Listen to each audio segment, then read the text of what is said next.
The examples in this video go with lesson 7.3, complex numbers in polar form.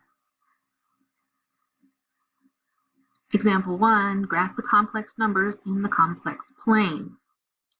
All right, this looks a whole lot like the XY axis, and it kind of is, but when we're trying to graph these complex numbers, we're treating the x-axis as the real axis and the y-axis as the imaginary axis. And so what we're doing is we're actually plotting some ordered pairs. We're going to plot, as a matter of fact, the real number, comma, whatever the imaginary coefficient was.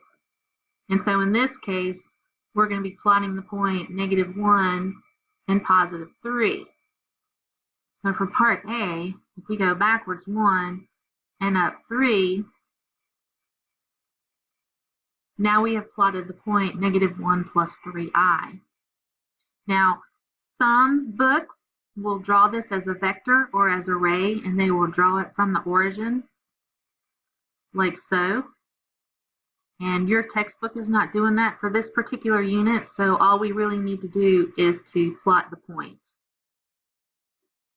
All right, part B, we got -4 minus 5i. That means we're going to plot the point -4 and -5. So backwards 4 and down 5, and that is where we will put letter B. Part C, we've got +3. Now, this can actually be written as 3 plus 0i, because there isn't an imaginary part to it, which means that we're plotting the point 3 and 0, and that one is located right here along the real axis. And then for part D, it's kind of the opposite of that. We have the imaginary portion, but we don't have the real portion. This can be written as 0 plus 4i, which converts to the rectangular point 0 and 4, and that one is located right up here. There's point D. Example 2, find your modulus. Part A, z is equal to -5 minus 12i. Well, remember our formula is going to be the square root of a squared plus b squared. So this is just a form of the Pythagorean theorem. And then a, of course, corresponds to the real coefficient, and b corresponds to the imaginary part of our complex number. So in this case, our modulus is going to be the square root of -5 squared plus -12 squared. Now notice the I is not included. That's because we only want the coefficient part of that imaginary number there. All right, -5 squared, that's 25. -12 squared, that's 144. 25 plus 144, this is 169. That has a nice square root to it, which is 13. Part B, we're going to find the modulus for 4 plus 6i. That means we've got the square root of 4 squared plus 6 squared. This is going to be the square root of 16 plus 36. And 16 plus 36, that's going to give me 52. And 52 is actually 4 times 13. And 4 has a nice square root. The square root of 4 is 2. 13 does not have a nice square root, so it stays under the radical. And so the modulus is 2 times the square root of 13. Example 3, write the complex number in polar form. Part A, z is equal to 1 minus I. All right, our goal is to write our complex number as r times the cosine of some angle plus I times the sine of some angle. And this is going to be where r is equal to the square root of a squared plus b squared, and theta is going to be equal to the inverse tangent of B divided by A.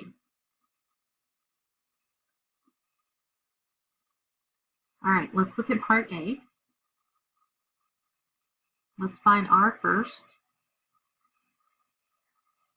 We're going to have the square root of 1 squared plus negative 1 squared. This is going to be the square root of 1 plus 1, which is the square root of 2. And then theta is going to be the inverse tangent of negative 1 divided by positive 1. Theta is going to be the inverse tangent of negative 1. And from the calculator, the tangent is negative 1 at 7 pi over 4. This is from the calculator, okay? Now, this is in quadrant 4. And what we need to do is we need to check our original point here. Positive 1, negative 1, this is also in quadrant 4. So that is the angle that we want. And so we can write this as z is equal to the square root of 2 times the cosine of 7 pi over 4 plus I times the sine of 7 pi over 4. And there is part A.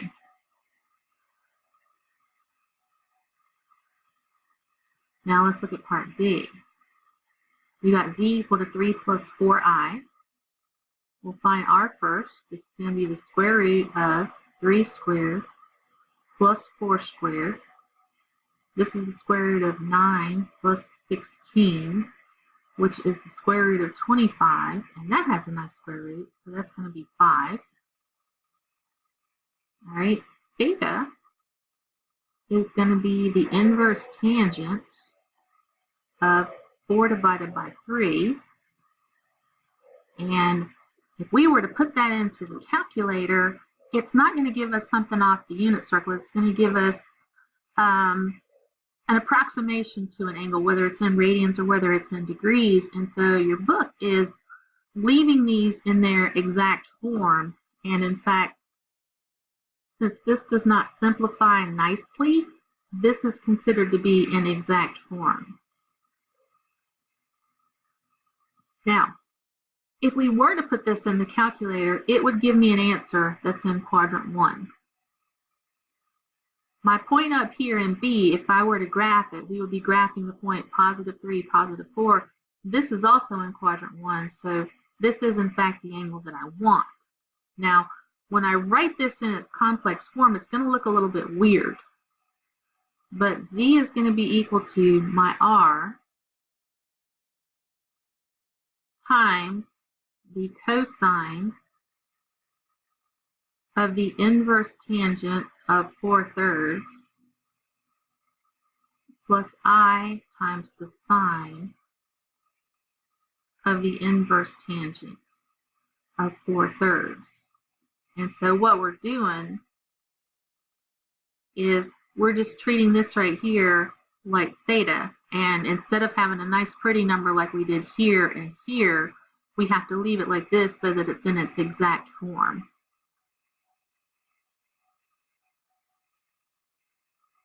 Example 4, write z is equal to 6 times the cosine of 150 plus I times the sine of 150 in rectangular form. This is just going to be a simplified kind of problem. 150 is on the unit circle, and at 150 degrees, the cosine is in fact negative square root of 3 over 2. And at 150, the sine is in fact 1/2. And then of course the I is going to come down right here. Now we'll just distribute the 6 into the parentheses. We've got negative 6 times the square root of 3 over 2 plus 6 over 2 times I, and we can reduce these fractions. 2 goes into negative 6 negative 3 times. We have negative 3 square root of 3, and 2 goes into 6 3 times, plus 3i, and so there is our complex number in rectangular form. Example 5, given z1 is equal to 3 times the cosine of pi over 12 plus I times the sine of pi over 12. And z2 is equal to 2 times the cosine of pi over 6 plus I times the sine of pi over 6. Find z1 times z2 and write the product in polar form. All right, so we are going to multiply z1 times z2. Now let's go back and look at the formula. If we want to multiply two of these things together, we're going to have to multiply their r's together, and then we're going to take the cosine of the sum of the angles and the sine of the sum of the angles, and of course there'll be a sum here in the middle.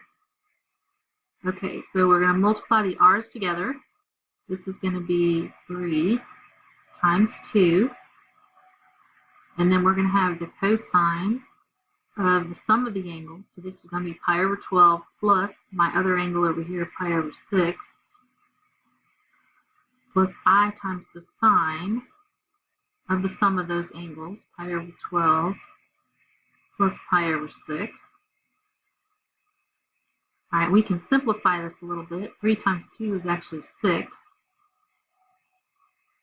And let's see, pi over 12 plus pi over 6. If we did that in the calculator, we'd have 1 over 12 plus 2 over 12. That's 3 over 12, but that reduces to pi over 4. And we can do the same thing over here with the sine. And since the directions tell me to leave this in polar form, I am finished.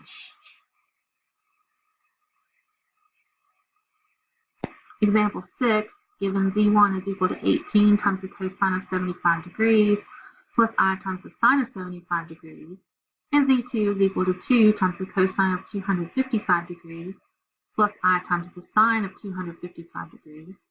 Find z1 divided by z2 and write the quotient in polar form. All right, so we are going to be looking for z1 divided by z2. Let's go back and look at the formula.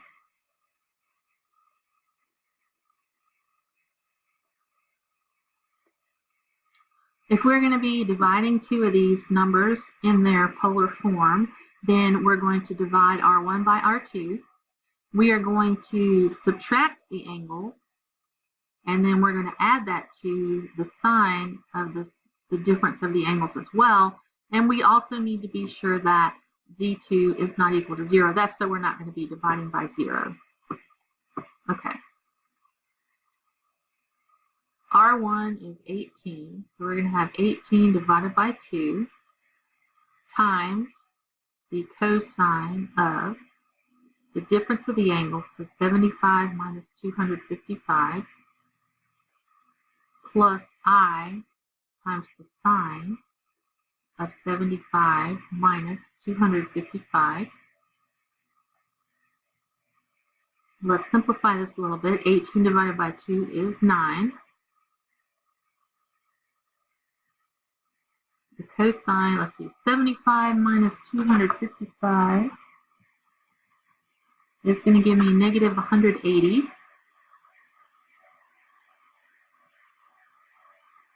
Plus I times the sine of negative 180. And what we want to do now is we want to find the angle that's coterminal, the angle that's actually between 0 and 2 pi.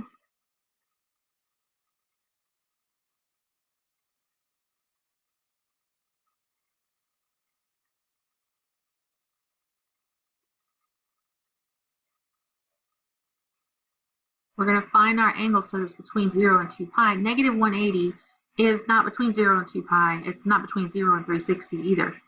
So what we're going to have to do is we're going to have to find the coterminal angle for negative 180 degrees. And remember, to do that, we just add 360.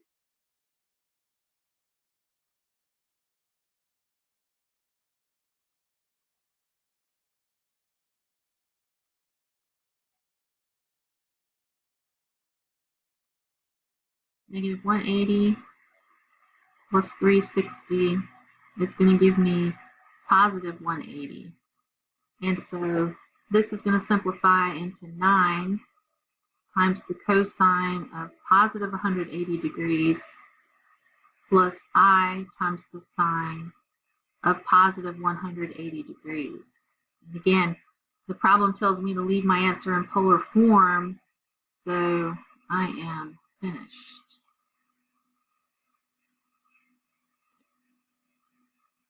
Example 7, compute the quantity 4 times the cosine of 70 degrees plus I times the sine of 70 degrees to the third power, and write the result in rectangular form, a plus bi.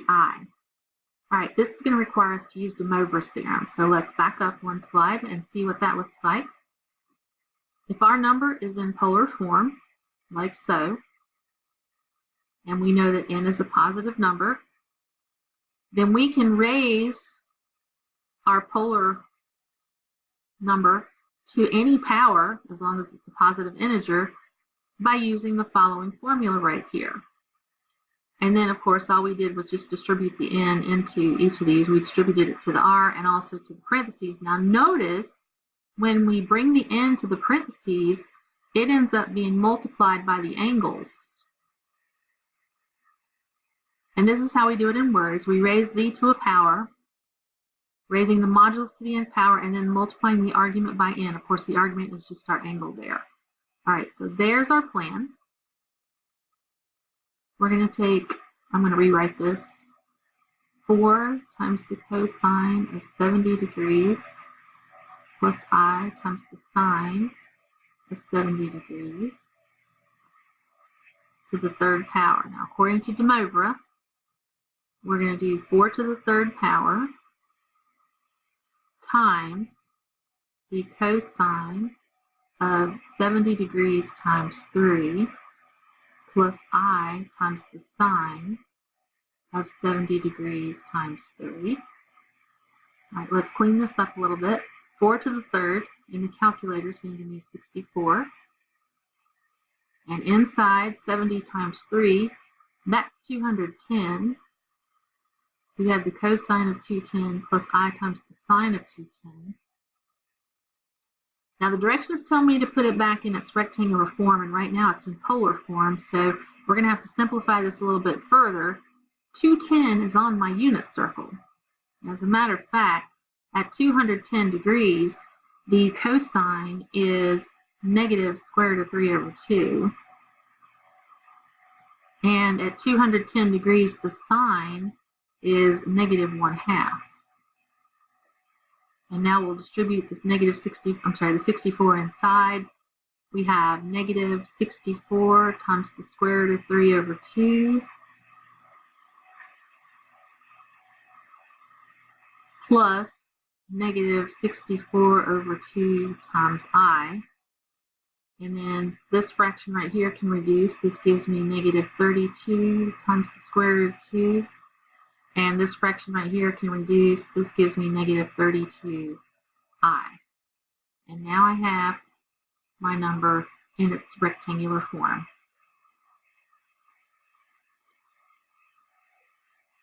Example 8, compute negative 2 minus 2i to the fourth power and write the result in rectangular form, a plus bi.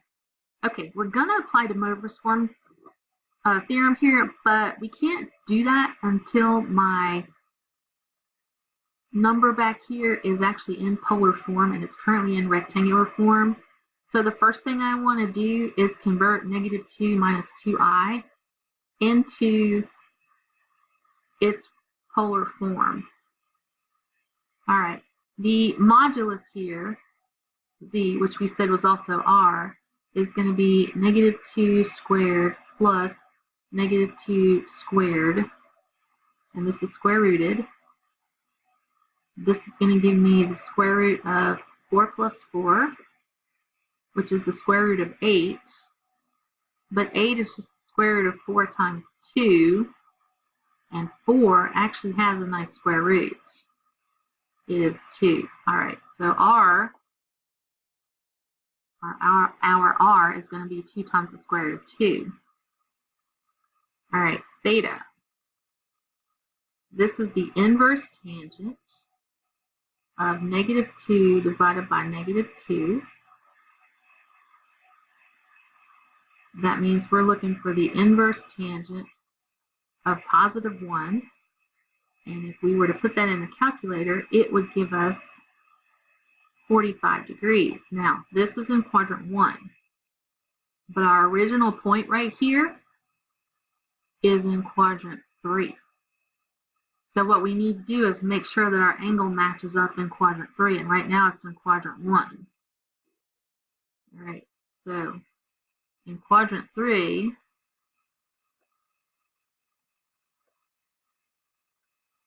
theta will be equal to 45 plus 180. That'll get me over in quadrant 3, and that's going to give me 225 degrees. Now we have 2 times the square root of 2 times the cosine of 225 plus I times the sine of 225. Now we're in polar form. If I want to raise both sides to the 4th power, which is what the problem had asked me to do,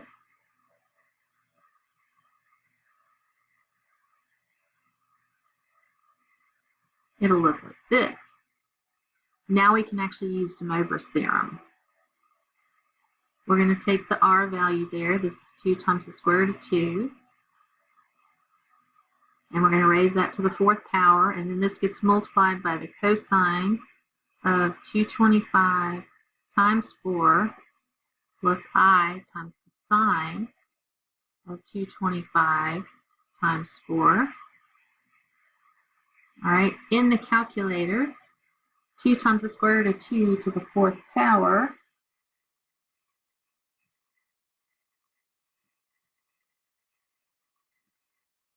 is 64.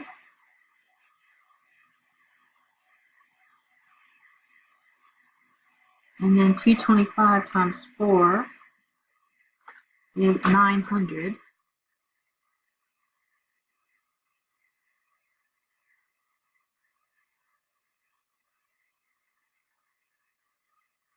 All right, now we notice that we have an angle here that's not between 0 and 360. So let's find the coterminal angle that goes with it.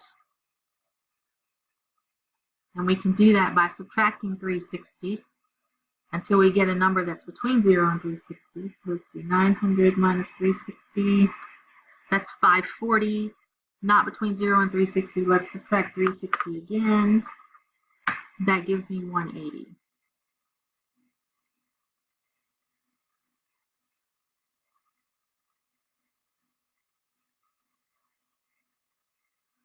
And finally, it asked me to put my answer in rectangular form there, so we're going to simplify this a little bit. The cosine at 180 is -1. The sine at 180 is 0. If we distribute the -64, I have -64 plus 0i, but that's just going to give me -64. And there's my solution. Example 9, find the cube roots of -64 over the set of complex numbers. Write the results in rectangular form, a plus bi. Okay, what this problem is actually asking me to do is it's asking me to solve this problem right here. If x to the third is equal to -64, then x is going to be equal to what? Now, we solved some of these back in 171, and we did this just by taking the cube root of both sides. And we found out that x was equal to -4. That's one answer. But remember we talked about how the highest exponent in these polynomials indicates how many solutions or zeros there actually are to the problem. And since the highest exponent here is a 3, there should actually be 3 solutions to the problem, and we've only been finding one of them. Well, it turns out we're going to be able to figure out what all 3 of them are now, and because we're introducing the complex numbers into the problem. Now, here's the way we're going to do it. First thing we want to do is we need to be sure that our number is not in rectangular form. It has been put in its polar form. All right, once we've done that, if we want to take the root, okay, we're going to take the root of whatever our r happens to be, and then we're going to do the cosine of our theta. Remember, that's just the inverse tangent of b divided by a. And then remember this from solving the trig equations, plus the 2k pi and then we're going to be dividing by n. This was the power. And the k is going to be determined over here. We're going to be picking integers. We're going to start at 0, and then we're going to go to 1, and we're going to go to 2, all the way until we are 1 less than whatever the power is. And that's because we're starting at 0. So in our case, since our power was 3, we're going to stop at 2. We're going to do it for 0, for k equals 1, and for k equals 2. And then we should have all 3 of the solutions to that equation. Okay, first things first, let's go back and let's put that rectangular number into its polar form. All right, we know that z is equal to negative 64, which is the same thing as negative 64 plus 0i. R is going to be equal to the square root of negative 64 squared plus 0 squared. This is going to be 4096 plus 0. And then that has a nice square root. It is 64. So there's our R. Our theta is going to be the inverse tangent of B divided by A. That means we're going to have the inverse tangent of 0, and the inverse tangent of 0, or the angle whose tangent is 0, is in fact going to be 0. However, when I go back here and look at my original problem, this is on the negative x-axis. This one's on the positive x-axis, which means that the actual theta that I want is going to be pi. It's not going to be 0, because I want the one that's on the negative x-axis, not the one that's on the positive x-axis. All right, let's put this guy in polar form. Z is equal to 64 times the cosine of pi plus I times the sine of pi. And that is what we're going to take the cube root of. Now I'm going to write this over on a blank sheet here.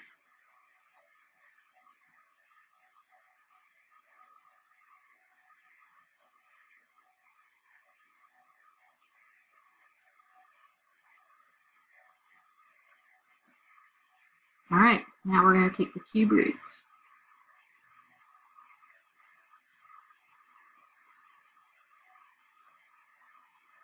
We're going to have the cube root of 64 times the cosine of pi plus 2 pi times k divided by 3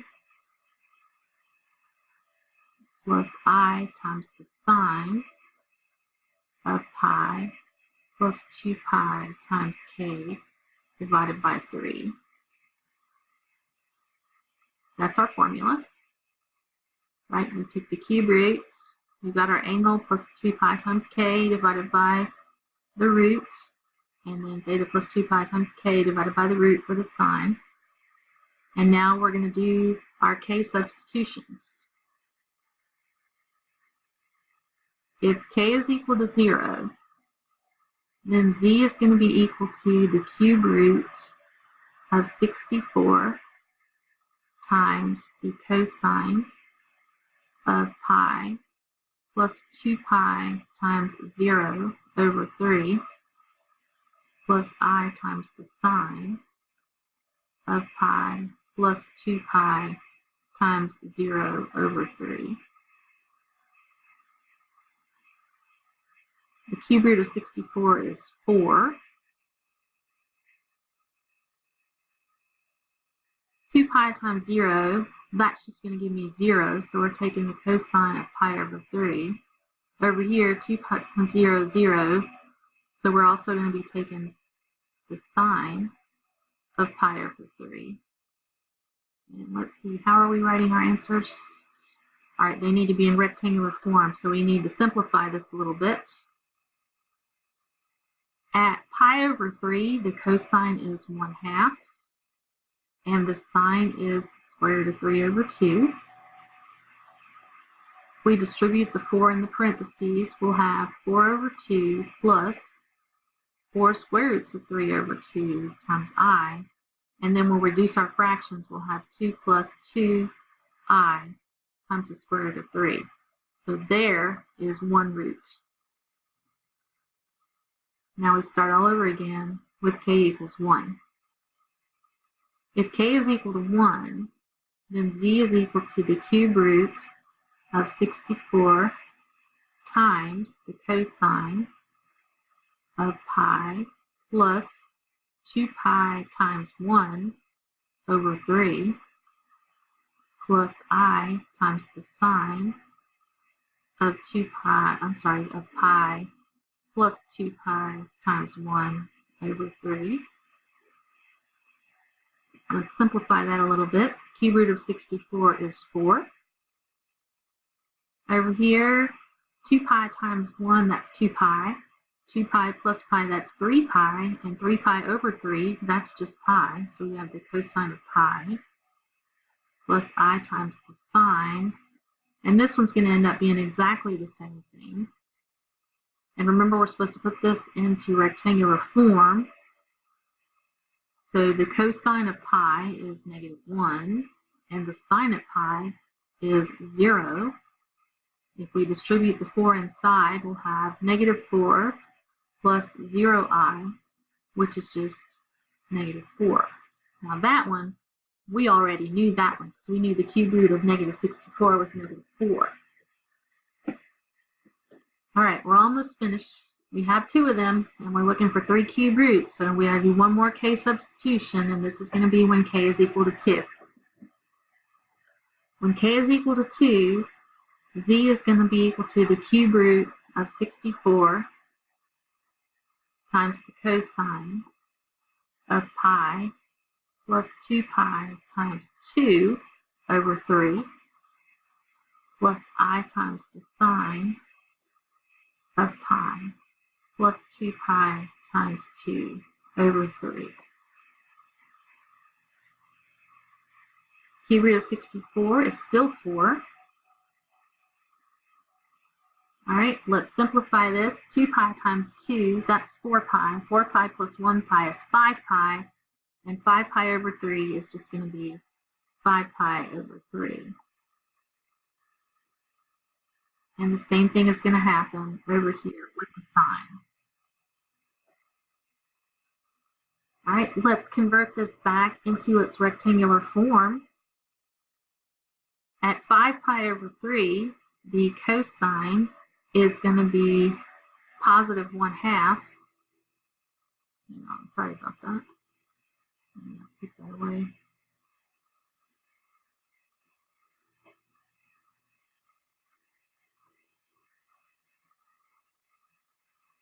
And at 5 pi over 3, the sine is negative square root of 3 over 2.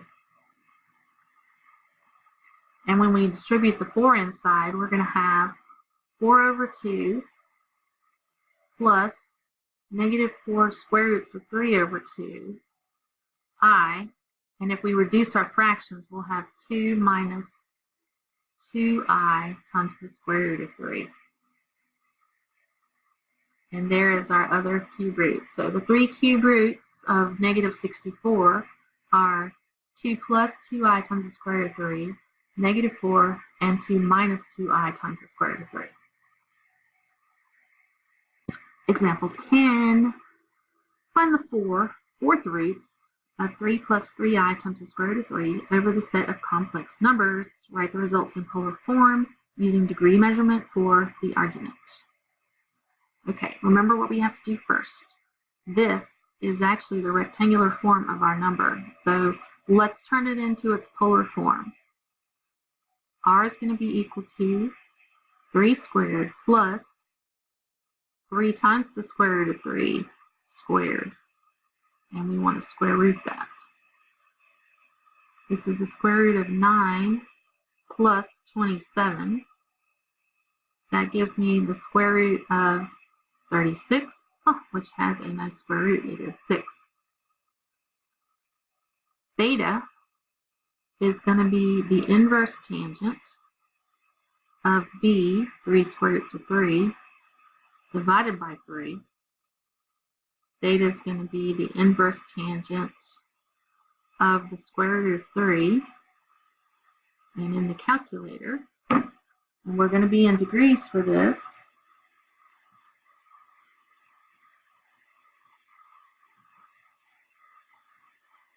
and I am not in degrees.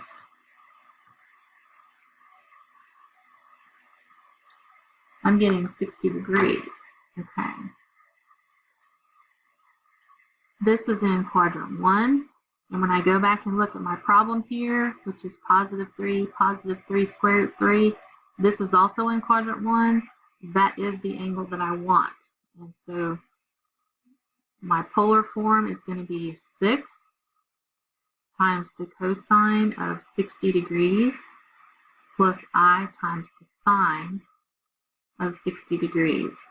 And we are going to find the fourth roots of that polar number there. All right, let's go over to a blank sheet.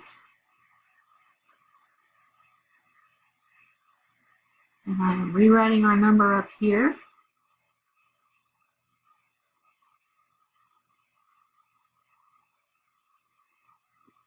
All right. So because our root this time is 4, when we do our k substitutions, we're going to do k equals 0, k equals 1, k equals 2, and k equals 3. Let's start with k is equal to 0. We're going to have the fourth root of 6 times the cosine of 60 plus 360 times 0 over 4 plus I times the sine of 60 plus 360 times 0 over 4. All right, we'll simplify this as much as we can. We've got the fourth root of 6. That doesn't simplify any further. And then we'll have the cosine. Let's see. 360 times 0 is 0. 0 plus 60 is 60. And then 60 divided by 4 is going to give me, so we have the fourth root of 6 times the cosine of 15 plus I times the sine of 15. And since the directions had told me I can leave my answers in polar form, that means this is one of my solutions. And this is why they told me to leave it in polar form, so I could have the exact measure of it and not have to estimate, trying to approximate what the cosine of 15 was, or even what the fourth root of 6 is. All right, next substitution. K is equal to 1. We're going to be taking the fourth root of 6 times the cosine of 60 plus 360 times 1 divided by 4 plus I times the sine of 60 plus 360 times 1 divided by 4. Let's simplify this a little bit. We've got the fourth root of 6. All right, 360 times 1, that's 360. 360 plus 60, that's 420. And 420 divided by 4, let's see, that's going to be 105. 420.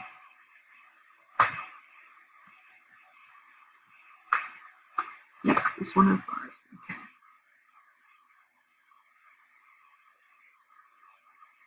Plus I times the sine of 105. And again, we wanted to stay in in polar form, so this is another one of my solutions. All right, next substitution. K is equal to 2.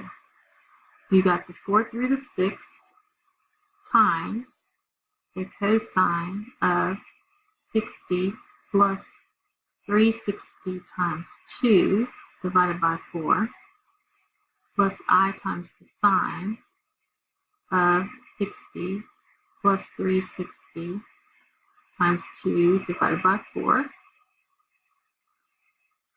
This is going to simplify into the fourth root of 6 times the cosine. All right, let's see. 360 times 2 plus 60 divided by 4. That gives me 195 plus I times the sine of 195. Okay. There is root number 3. And our last substitution, we're going to have the fourth root of 6 times the cosine of 60 plus 360 times 3 over 4 plus I times the sine of 60 plus 360 times 3 over 4. This will simplify into the fourth root of 6 times the cosine. Let's see. 360 times 3 plus 60 divided by 4 gives me 285